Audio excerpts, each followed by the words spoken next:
Hello everyone. इस video में आज हम G7 के बारे में पढ़ेंगे। ग्रुप 7 जिसको हम जानते हैं। पहले G7 को G8 बोला जाता था। 2014 तक G8 के नाम से जाना जाता था। अब ये G7 कहलाता है। ऐसा क्यों किया गया, इसको भी हम आगे बताएंगे आपको। The G7 is an informal grouping of 7 advanced economies.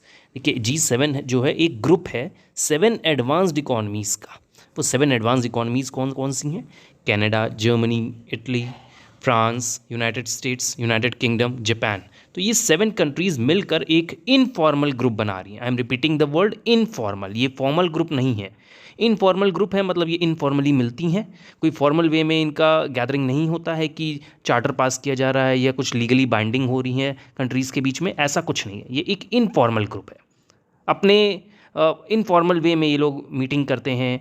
Informal वे में मीटिंग मीन्स कि यहाँ पे कोई चार्टर नहीं डिज़ाइन किया जाता है या कोई हायरार्की नहीं बनाई गई है। ये एक इनफॉर्मल ग्रुप है। तो इसमें 7 कंट्रीज़ जो मैंने आपको नेम बताया, ये कम्पिटिटिव एग्जाम में पूछा जाता है। अब देखिए इसको G8 भी बोला जाता था पहले। ऐसा क्यों G8 को हटा के G7 किया गया, उसका रीज़न देखिए यहाँ नीचे लिखा हुआ है। Russia belong to the forum from 1988 through 2014। देखिए इसमें एक कंट्री और भी थी, रशिया, जो 2014 तक थी। इसको क्यों हटाया गया? When the bloc was known as the group G8 it was suspended. The main reason was, इसको क्यों सस्पेंड किया गया? Following its annexation of Ukraine's Crimea region. Ukraine में रशिया का कुछ टेंशन चल रही थी, जिसकी वजह से G7 जो थी उन्होंने इसको सस्पेंड कर दिया। तो अब ये G8 के नाम से जाना जाता है, जिसमें रशिया अब नहीं है। सो this is the reason why it is called G7। तो आई थिंक आपको समझ में आ गया होगा what is G7। It is a informal group of 7 advance economies. तो चलिए आगे देखते हैं ये कैसे वर्क करती हैं। अभी मैंने आपको बताया that it is an informal group. कुछ भी चार्टर नहीं बनाए जाएंगे यहाँ पर। जैसे अदर ग्रुप्स हैं, जैसे वर्ल्ड बैंक हो गया, उसके मेंबर हैं जो वो चार्टर के थ्रू वर्क करते हैं। यहाँ पर कोई चार्टर्स नहीं है, कोई लीगल ऑब्लिगेशंस नहीं है, ऐसा कुछ नहीं है। The G7 is an informal group of 7 advance economies. सबसे पहला है the G7 is not a formal institution with a charter and a secretariat. और जो ग्रुप बने हुए हैं उसमें चार्टर और सेक्रेटरेट होता है, यहाँ पर ऐसा कुछ नहीं है। It is not a formal institution. The presidency rotates annually among member states. यहाँ पे जो हेड होता है इस G7 का, वो एनुअली हर कंट्री का जो भी हेड है उसको माना जाता है। तो एनुअली रोटेट करती रहती है, एक साल इस कंट्री का होगा, नेक्स्ट ईयर नेक्स्ट कंट्री का होगा, and so on. The Sherpas, ministers and envoys of member countries work out policy initiatives at meetings that precede the gathering of national leaders.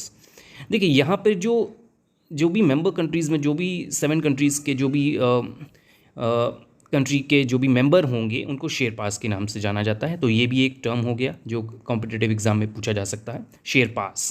तो ये लोग मिलकर पॉलिसी चॉकआउट करते हैं, इनिशिएटिव्स लेते हैं, मीटिंग करते हैं। और इस मीटिंग का हेड कौन होगा? Right now I told you that annually her country का एक एक जो भी हेड है उसको प्रेसिडेंट बनाया जाता है। हमने प्रेसिडेंट वर्ड यूज़ कर दिया गया, ऐसा कुछ वर्ड यहाँ पे नहीं आएगा, because secretariat is not the part of G7। It is an informal group. आगे देखते हैं यहाँ क्या दिया हुआ है। The decision made by the G7 are not legally binding. हमने आपको बताया ये एक इनफॉर्मल ग्रुप है, यहाँ पे जो भी डिसीजंस लिए जाएंगे कोई लीगली बाइंडिंग नहीं है, वो इनफॉर्मल वे में एक्सेप्ट किए जाएंगे। But given the economic and political influence of G7 members, लेकिन वो इन्फ्लुएंस करते हैं क्योंकि मेंबर बने हैं, तो वो आपस में इनफॉर्मल वे में एक्सेप्ट करेंगे जो भी डिसीजन लिए जाएंगे। They do have a tangible political impact on other countries, लेकिन इसका इम्पैक्ट उनकी कंट्री में पॉलिटिकल एक इम्पैक्ट देता है। ये जो G7 ग्रुप का इम्पैक्ट जो है हर मेंबर कंट्री के पॉलिटिकल, एक टेंजिबल पॉलिटिकल इम्पैक्ट दे रहा है ये G7 जो भी ग्रुप है। And international organization, other countries को भी और बाकी जो ऑर्गेनाइजेशंस बनी हुई है इंटरनेशनल ऑर्गेनाइजेशन, उस पर ये इम्पैक्ट डाल रहा है, क्योंकि यहाँ पे 7 एडवांस्ड इकोनॉमीज़ का ग्रुप है ये। यहाँ पे देखिए रेड में लिखा हुआ है Japan holds the presidency of the G7 इन 2023। जैसे अभी फर्स्ट पॉइंट में आपको बताया कि जो प्रेसिडेंसी है वो रोटेट करती है, तो करेंटली प्रेसिडेंसी जापान के हैंड में है। G7 अकाउंट्स फॉर, अब ये 7 एडवांस इकोनॉमीज़ एक साथ आ गई हैं, तो कुछ ना मेजर चीज़ें वर्ल्ड की इनके हैंड में होगी इस समय। 7 कंट्रीज़ जो हैं ये 10%, 7 कंट्रीज़ का ग्रुप जो है ये मिलकर पूरे वर्ल्ड पॉपुलेशन की 10% पॉपुलेशन कंट्रीब्यूट करती हैं अब 7 ग्रुप में। मतलब ये 7 कंट्रीज़ के जितने भी पॉपुलेशन होगी वो 10% है वर्ल्ड पॉपुलेशन का। फिर सेकंड है आपका 31% of global GDP.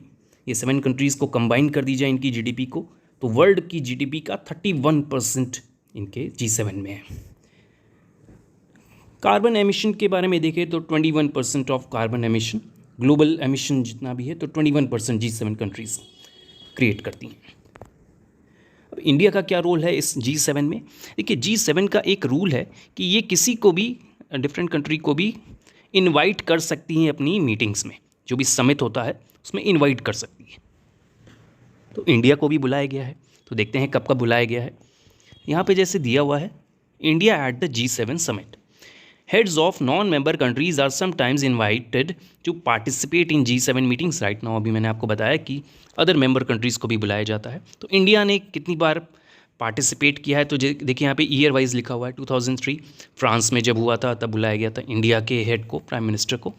2005, 6, 7, 8, 9, then 2019, then 2021, 22, 23, मतलब करेंटली भी अभी न्यूज़ में भी आ रहा था 23 में जापान में जो हुआ था।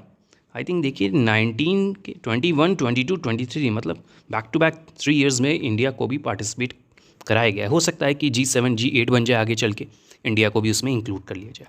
तो ये एक गर्व की बात है इंडिया के लिए कि G7 एडवांस इकोनॉमीज़ में भी इंडिया अगर आ जाए G8 बन जाएगा। PM Modi participated in the summit virtually due to कोविड-19 pandemic. The 2020 summit was cancelled. It means कि 2019 से रेगुलर इंडिया को बुलाया जा रहा है।